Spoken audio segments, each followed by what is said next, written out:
Pembasmian hama di Australia. Australia selama ini memang terkenal sebagai negara yang sering bermasalah dengan hewan liar.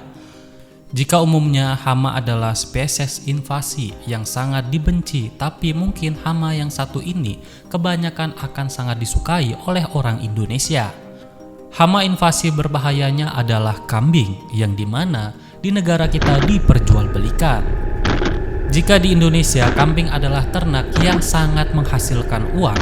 Justru di Australia saat ini sedang pusing menghadapi ancaman serius dari populasi kambing liar yang semakin membludak.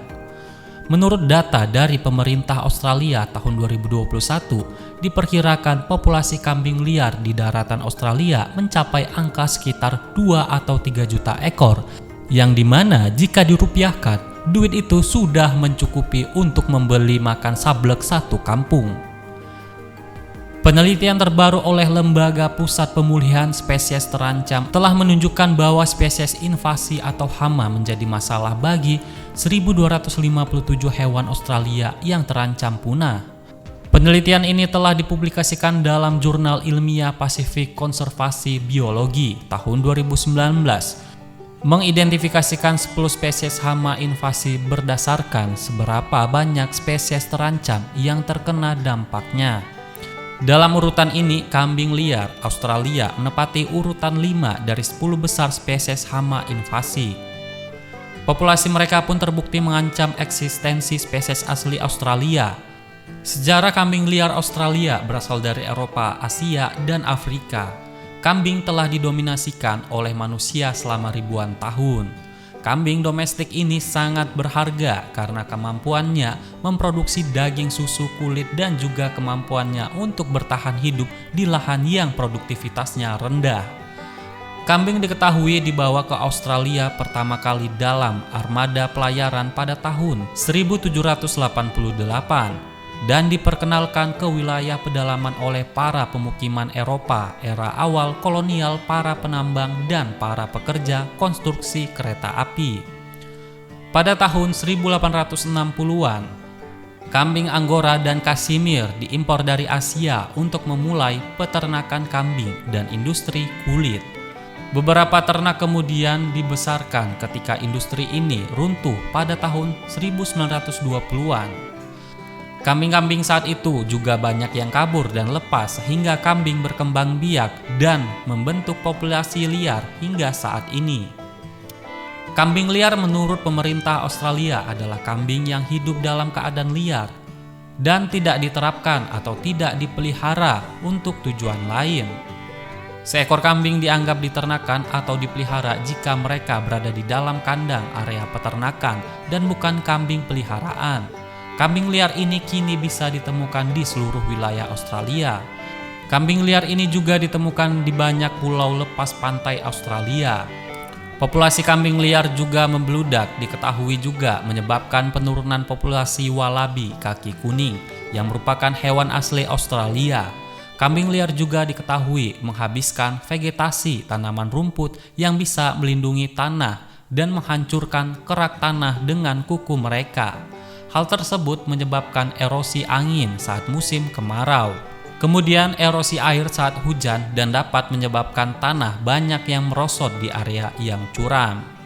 Tingkat erosi yang meningkat dalam jangka panjang akan memberi dampak signifikan terhadap keanekaragaman hayati melalui penghilangan tanah dan unsur hara dan perubahan struktur tanah yang mengarah pada penurunan produktivitas potensial. Kambing liar juga dapat mempengaruhi vegetasi abadi dengan memakan tanaman yang sudah ada, dan kambing liar bisa menghalangi regenerasi bibit tanaman di area savana dan hutan. Diketahui juga kambing liar dapat menyebarkan potensial penyakit untuk sejumlah ekosistem yang dapat masuk ke Australia, seperti penyakit mulut dan kuku yang banyak menjangkit hewan ternak. Kambing liar ini juga diketahui bertanggung jawab atas kerugian yang diperkirakan mencapai 25 juta dolar atau 26 miliar rupiah per tahunnya. Kerugian ini berasal dari kerugian bersih yang dihitung dari kerugian produksi stok pangan, kerugian karena ancaman penyakit eksotis, dan kerugian yang dikeluarkan oleh lembaga pemerintahan untuk operasi pengendalian kambing liar.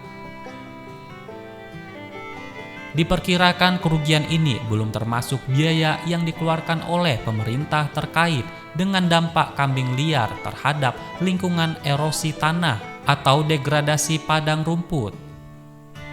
Untuk mencegah peningkatan dan ledakan populasi yang berlebihan sekitar 35% populasinya atau sekitar 800.000 ekor kambing liar harus dimusnahkan setiap tahun. Kambing liar ini biasanya digiring kemudian ditangkap untuk dimasukkan atau terkandang, juga ditembaki dari atas helikopter. Namun pengendalian hama dari atas helikopter menghabiskan biaya yang sangat mahal. Diketahui juga pengendalian kambing liar seringkali dipengaruhi oleh kekuatan pasar saat harga bagus, kambing liar dipanen. Dan ketika harga rendah, kontrol pengendalian jarang terjadi sehingga program pengendalian seringkali tidak efektif. Daging dan kulit kambing liar yang berhasil ditangkap kemudian akan diekspor. Selain daging dan kulitnya, kambing liar juga masih hidup juga turut diekspor ke berbagai negara seperti Indonesia contohnya. Baru-baru ini, kambing liar juga telah disilangkan dengan kambing bur untuk menghasilkan bibit ternak yang unggul. Nah, jika kalian sedang bekerja di Australia, maka apa yang akan kalian lakukan untuk mengatasi hewan liar ini? Kemungkinan sih akan dipotong setiap hari agar kita bisa memakan sate kambing setiap harinya. So, terima kasih buat kalian semua dan jangan lupa kalian like, komen, dan subscribe YouTube Kandis 71 Farm. Dan sampai bertemu lagi di in the next videos and bye bye.